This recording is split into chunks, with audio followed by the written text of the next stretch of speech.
Salesman, what insider tricks do you not want people to know? I know a car salesman who keeps track of the birthdays and some personal info, hobbies, family names, etc., of all his clients. Whenever a birthday comes up, he'll give the birthday person a call around lunchtime and congratulate them. The idea is that occasionally, the person's coworkers will ask who called them.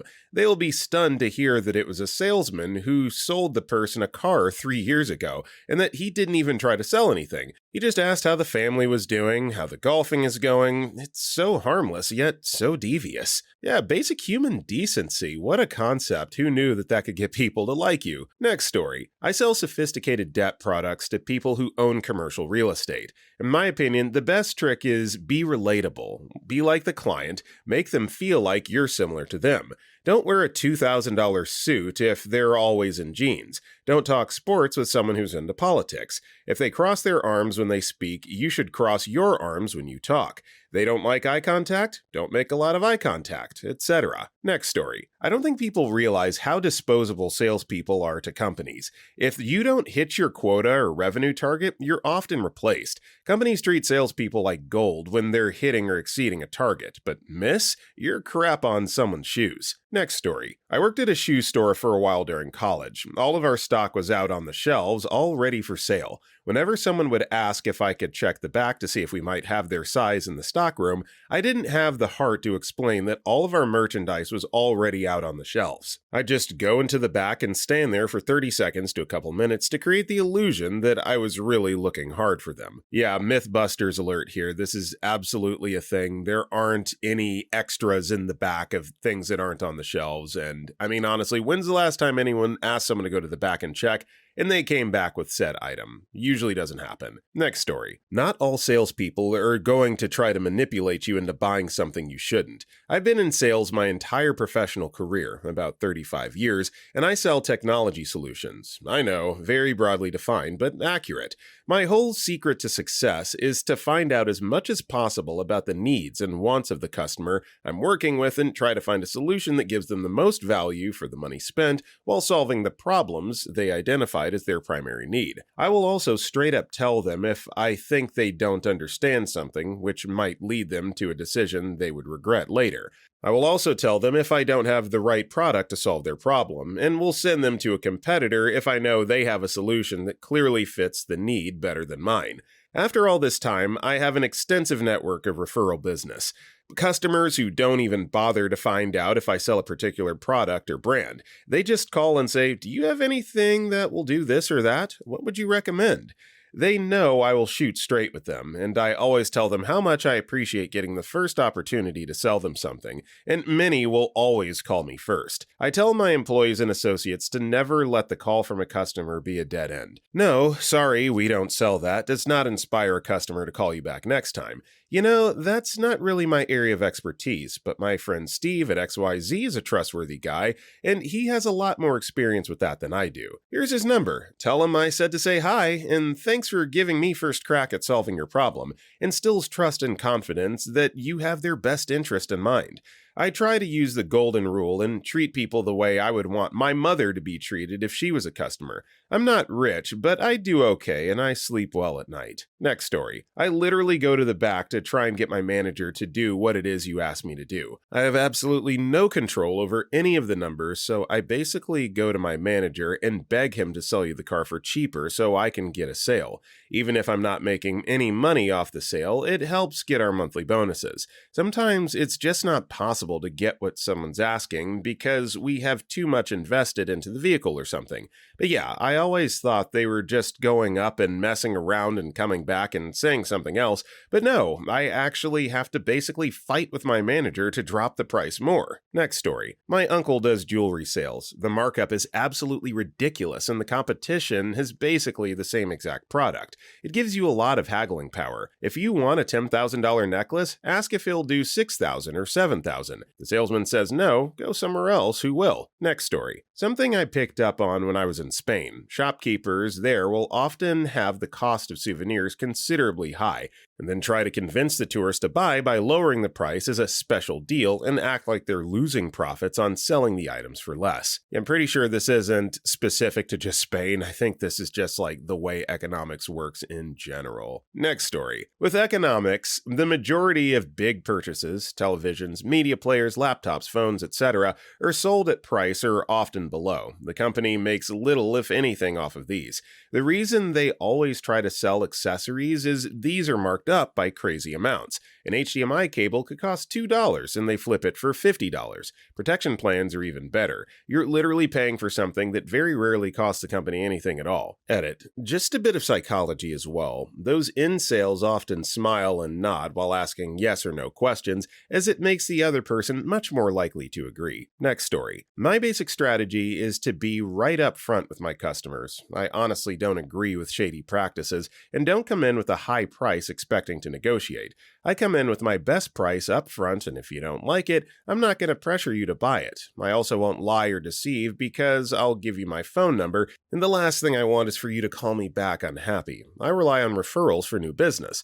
But I have a closing rate of 53% in an industry where 20% to 25% is average, and an average ticket price 42% higher than competition. So they're honest salespeople. Rare, but we exist. Next story. I did car sales. Always check vehicle history reports, and never buy a fleet vehicle. These are cars that we got from a rental car company after they couldn't sell them through their own channels. We get great deals on them because they're pieces of crap that have been abused and sometimes neglected for 30,000 miles. You have been warned. Next story. Former salesmen put the products in the client's hand and then take it away. Putting it in their hand creates a sense of ownership. Moments later, when the product was taken away, the client has a sense of loss that can only be resolved by just giving me tree fitty. Next story. Heating and cooling business. While in the customer's house trying to sell them their new unit or system, we'd make a call into our warehouse guy to see if we had the customer size and desired efficiency of unit in stock.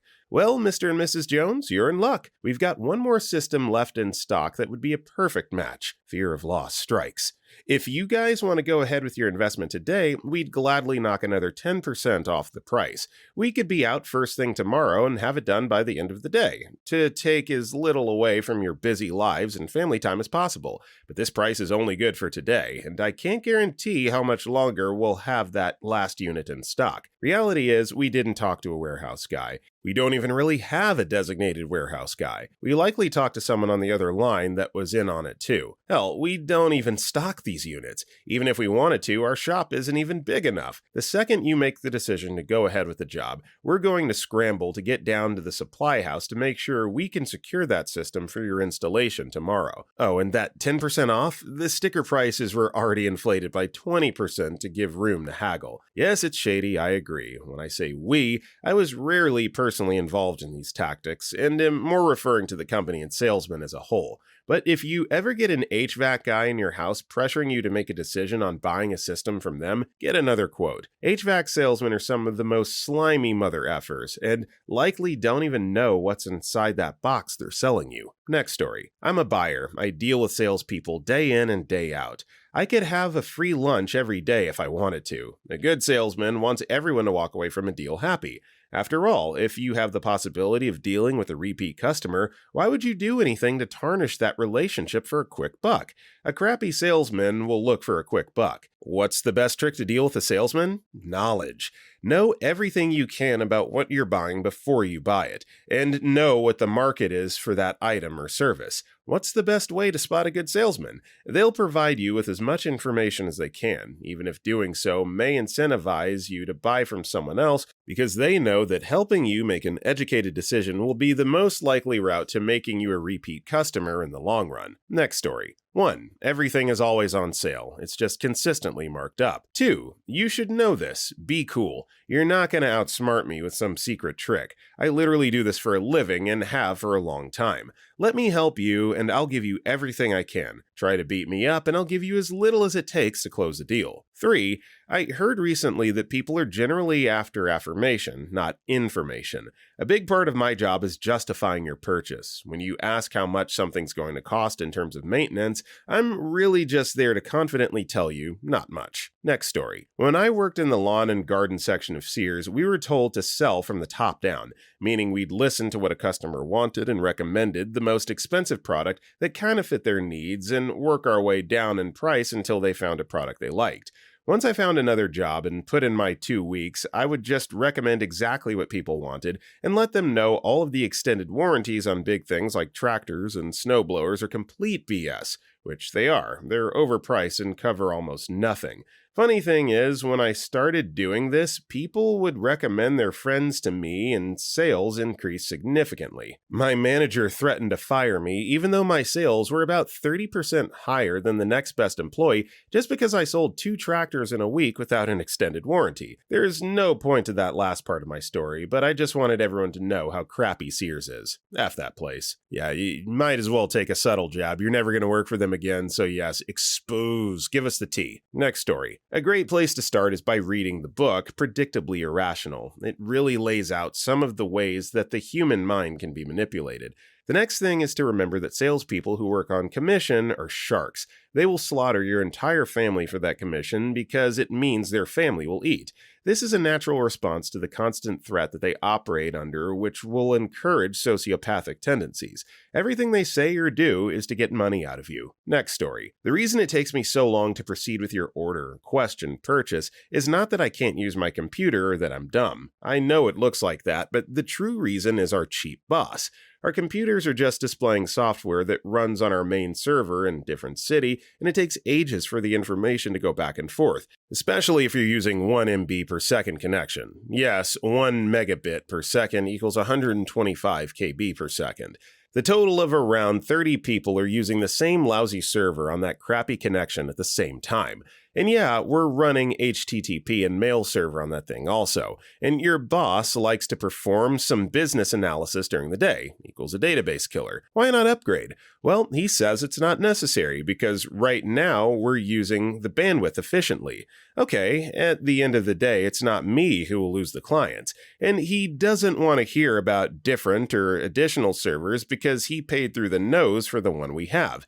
He knows nothing about hardware, so they sold him some low-end server for tens of thousands of dollars. The best part is, he's constantly bickering about sales not rising, but don't want to put $1 to change something. Insane person. Next story. Ex-retail computer sales here. I cannot change the price. You asking what I can do about the price is something in a retail shop immediately makes me assume you're mentally handicapped, and I will treat you as such for the rest of our assuredly painful interaction.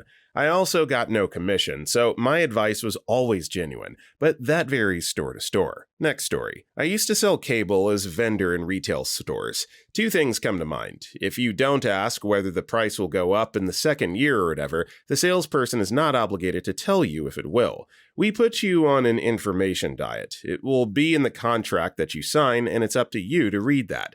This is why people say you should always do research on what questions to ask, whether you're buying earbuds or a house. One time I had a customer ask me over the phone after installation, after she had signed the contract, "You think I can do anything about it at that point?" The answer was yes, it was going to go up, but I wasn't about to get screamed at pointlessly, so I just changed the subject.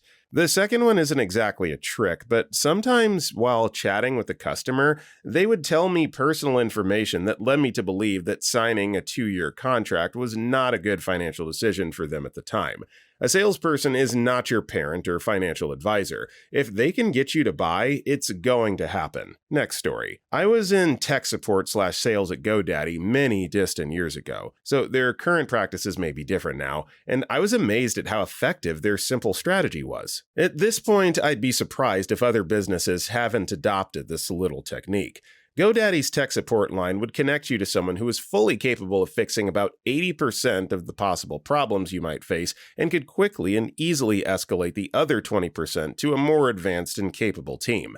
That 80% of problems could be resolved with just a few clicks and keystrokes on the tech support end, but I'm going to put you on hold because it's going to take me a few minutes to resolve your issue. I'll be back as quick as possible.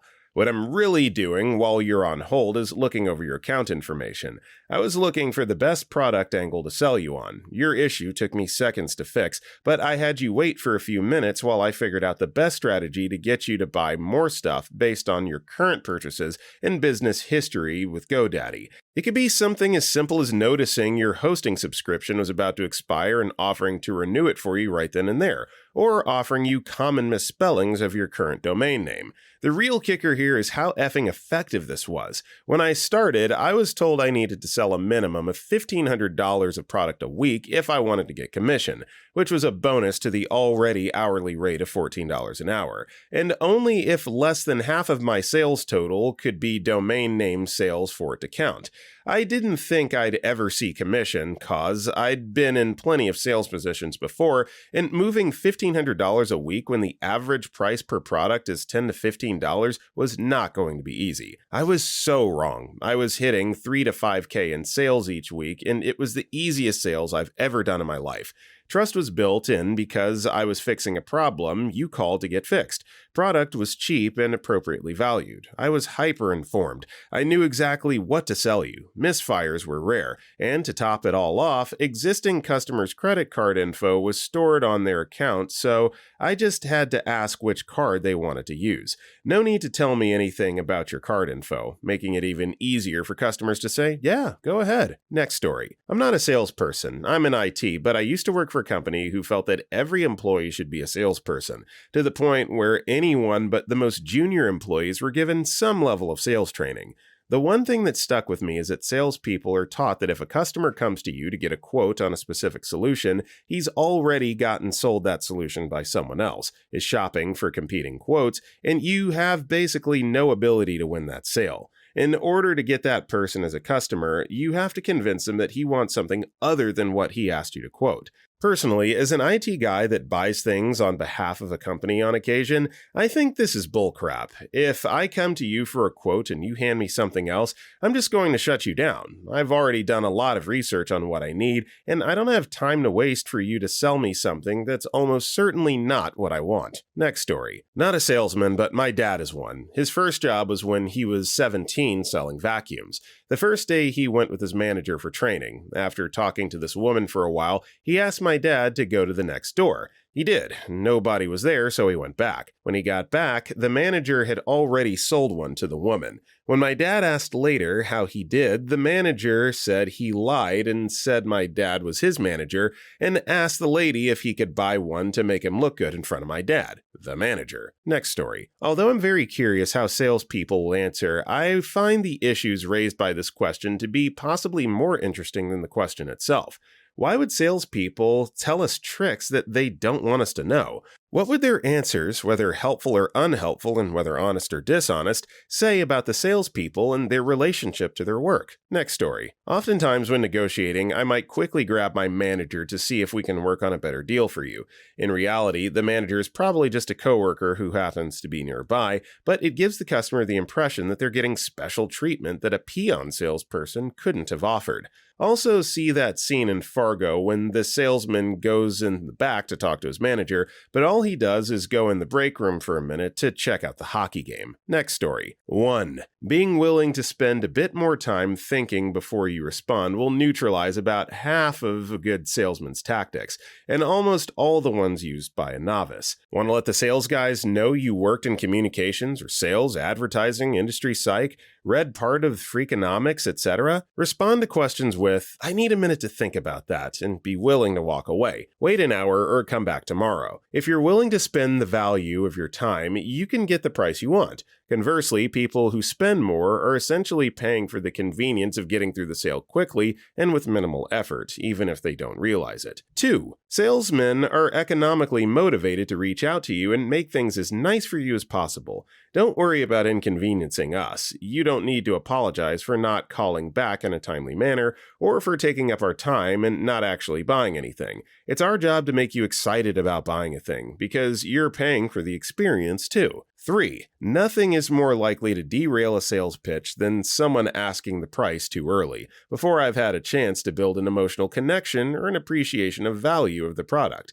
By asking for prices up front, you neutralize a lot of emotional tactics designed to make you feel like the product is worth more. Handling the situation with aplomb is also a mark of an experienced salesman. Go to a car dealership. The whole experience is constructed so that no one talks specifics about price until you've decided on a car. Once you've committed to a very specific product, you lose a lot of leverage because the salesman knows you won't get what you want if you switch to a cheaper option. Don't let the salesman control the experience, and, per suggestion 1, the more time you spend negotiating, the better you will do. Next story. Everyone thinks selling is all about being a good talker. Oftentimes, the best talkers make for some crappy salespeople, because all they want to do is talk when they should be listening to what's important to the customer. When I'm on the customer side of things, I'll walk right the F out if I feel for an instant that the salesperson is more concerned with what they have to say than what I do. Next story. 15 years sales here. You have no idea how calculated and scientific everything is. I usually know the statistical number of success for an interaction with a client within a minute of our meeting, based on our information provided. I'm in control of the client and everything we talk about because I'm the one constantly asking open-ended questions. There are basic steps to any sale: initial product, establish rapport, pre-qualify or inventory of needs and wants, make selection, trial close, overcome objections, obstacles, and close. When a customer wants to price shop or think about it, the first thing I assume is that a step was missed. I don't have enough rapport with this guy, or I don't think we have a selection, etc. So I systematically go back and touch on the steps that may have been missed before I say goodbye, and about half the time I can figure out the problem and solve it right away and close the sale. And clients basically never realize all of this is going on behind the scenes when I'm talking to them. Next story. Car sales. No, we aren't losing money on the deal. We're a business. We make money or we don't close the deal. It's as simple as that. No, we didn't get a second opinion on your trade. We were trying to F you out of $1,500, so we lowballed it the first time.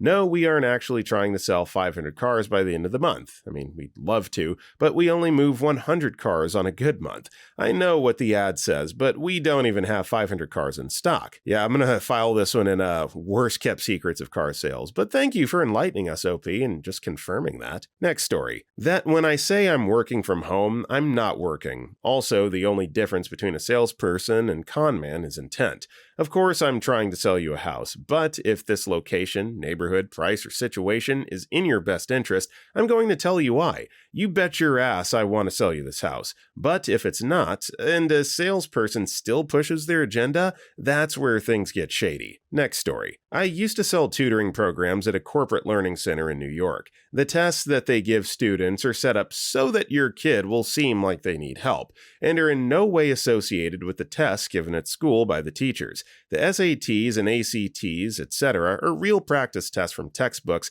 but might be 3 to 5 years old. The salesperson will act concerned about your kid falling behind in school, but they're not. Next story. If you don't sound confident when I call you, you'll be closed for an intro in no time. I cold call a lot for IT. Quick tips. Always ask for a person's time. Be polite. They are people. Treat them the way you want to be treated. Never sell a product. Only sell solutions to the existing problem at hand. I own a B2B IT appointment settling company. Trust me, the phone is an underrated tool. Good thing, too. They never see me coming. Next story. When I was buying my car, the salesman was trying to unload a bunch of extras onto me, as they do, and I only wanted the low jack. I told him I don't want the dozens of extra paint protection, this, and tiny shires that. He looked at me with kind of a glare and said seriously, "And what makes you think it's a good idea not to buy these?" I wanted to just explode and be like, "'Cause I'm not a effing idiot. Let me sign for my car and not have to see you anymore." Instead, I just said, "Because I don't want or need them." He kept pressuring me for a while until I just asked him if we can move on. Not sure if he could tell how angry I was. I think he did that to me just because I was 24 at the time. He assumed I was young and stupid. Tip to salesmen, don't patronize your customers. I would have probably walked out on that a-hole if I didn't need a set of wheels quickly, since my old car was on its last legs. Next story. I worked in the sales capacity when I worked at a bank, not Wells Fargo. I'm also the daughter of 2 salespeople. My father used to be the director of sales training at the company I work for. I work in the operations department. We work at a home improvement company. If you're having someone come to your house for a free estimate, they're going to try to get you to sign a contract. They couldn't afford to pay people to go out and give free estimates all day. This is a sales representative that's coming to sell you a product. If you do sign a contract, read the terms and conditions. I can't tell you how many letters I've had to write to customers after they decide to cancel a contract and then complained about their deposit being kept, their credit card run through multiple lenders, not going through with a contract but still being held responsible for up to 60% of the price, etc. Even if you have a rescission period, aka a cool-off period, which is pretty standard for in-home sales, meaning you typically have about 3 days, depending on your state, to change your mind about going through with the contract you signed, your credit may be run if you decide to finance the project. Your direct deposit will be cashed or credit card will be run, and the company puts in the terms and conditions how they will handle these situations. Your signature, while you might think is just for a product, means you agree to whatever the company says, even if it means they get to keep your deposit. Take a month to send it back, whatever. Read the terms and conditions. Most salespeople are just honestly out there doing a job. Their job is to tell you a story and get you to give them money. The more money they take from you, the more money they get to take home. Do your research. Do not sign a contract with the first person that comes out to talk to you. We have a competitor who has super low prices. People obviously want to go with the low price, but what they neglect to tell you is that your warranty is basically non-existent. Do the research on the product you're buying. Read reviews from other customers. Obviously, you'll buy whatever you want, but if you see multiple examples of customers that are unhappy with their product from the company you're considering, you should do extra research. The salesperson's job is to make everything sound as great as possible about the decision you're making. If a salesperson has to talk to their manager about a price drop, 9 out of 10 times they're not talking to their manager. They know how low they can drop the price. They went outside to call their wife or husband or significant other, friend, whatever, and ask them to call back in 5 minutes when they're back speaking to you, and pretend to be a manager or a factory worker or warehouse guy who miraculously is able to give you a deal. A lot of this is obviously more for in-home sales, but applies to other situations too. Just be smart and remember to not let yourself be pressured into anything you don't want to do. Next story. I'm an animal health sales rep trainer. I was a rep for 6 years, was very successful, and now train people to do what I did.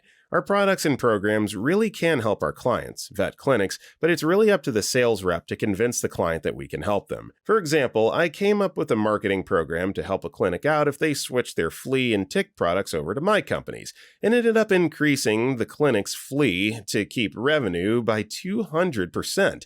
Additionally, we often really do care about the people we work with. It's not all business, but it's the core of what we do. Next story. I'm a personal banker, and before Wells Fargo, so I help individuals open accounts and other daily financial products. I get paid hourly, but I can also make a bonus if I open up more accounts. I also need to hit my quota since it's still a sales position. Usually customers will only want to open a checking account with a debit card, but I'll bundle it with a savings account and let them know from a security standpoint that it's good to have multiple accounts. Let's say you lose your debit card. Now they have access to all of your funds sitting in one account. Fraud is a definite thing, and people's accounts get compromised all the time with online shopping.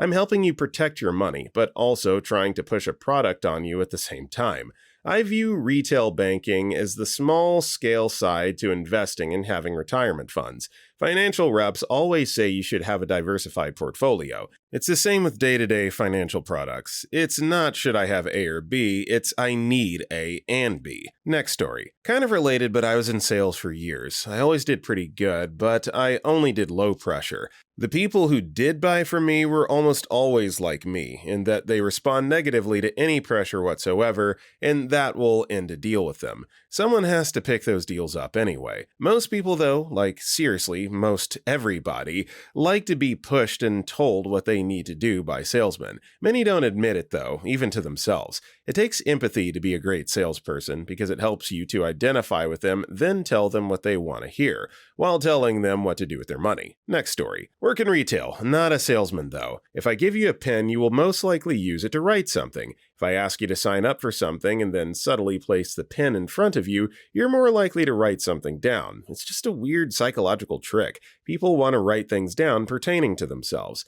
I honestly can't believe it works. It literally works mostly every time unless the customer is anti-establishment. They're not the types to listen. Working in retail has me convinced that most people go through life's motions with their eyes half closed. No one really pays a lot of attention to anything. It's easy to get someone to do something you want them to do just by setting them up with their own automatic cues. Pavlovian behavior in a way. It sounds manipulative, but sales and retail is basically all about manipulating you to buy into something. If a customer is undecided about buying something, just listen to the goal they're trying to accomplish and relate the product you're selling to the goal they need. People are more inclined to listen to you once they hear the words they want to hear. I need to decide between these black pants and these white pants for my kid. I think he'd like these black ones though because it's his favorite color, but the white pants are cheaper. Yeah, the black ones would be easier to clean, and if it's his favorite color, I think he'd like them the most. Kids, am I right?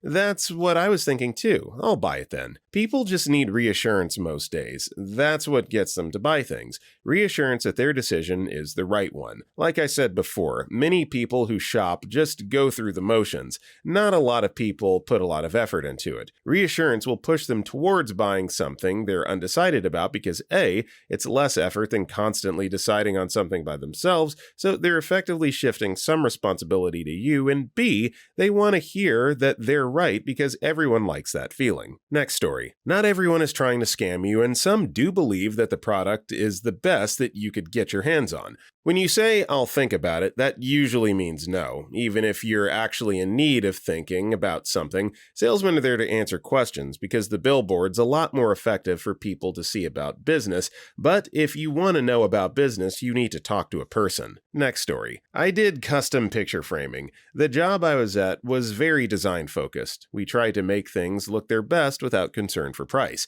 That meant I went straight for fabric and rag mats. They're absolutely stunning. They're also more than double what a paper mat costs. Oh, and of course we'll look at museum glass. It costs 4 times the price of the conservation glass, but look how clear it is. Do they look that much better? In my biased opinion, yes. I love fabric mats and gladly pay extra for them when I frame my own art. Many times I had customers change a design to save money, then go back to the pricier design because it really did look better. You want the cheapest frame? Go for it. We have a higher profit margin on the cheap stuff. The expensive frames are already so high that we don't want to charge too much extra on top of it and scare people away. I even have a personal stash of the pretty